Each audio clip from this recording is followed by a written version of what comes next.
Raffi Ahmad saat ini mengaku sedang bingung jika membicarakan kasus penipuan Medina Zain.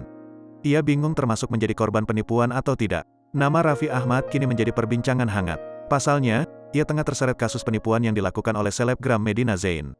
Hal itu awalnya bermula saat KTP pribadinya diduga disalahgunakan Medina Zain sebagai modus untuk menipu.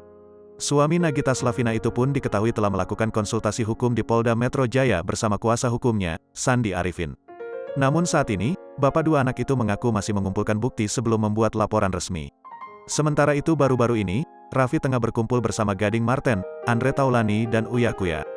Di momen itu, Uya Kuya pun membahas perihal kasus penipuan Medina Zain yang masih heboh sekarang ini. Meski sudah melakukan konsultasi hukum, rupanya Raffi masih merasa bingung. Raffi secara belak-belakan mengaku bingung apakah dirinya termasuk menjadi korban penipuan atau tidak. Aku juga lagi berpikir, gue kena enggak sih sebenarnya, ucap Raffi kebingungan, dilansir Tribun Style dari YouTube Uya Kuya TV pada Jumat, tanggal 20 Mei tahun 2022.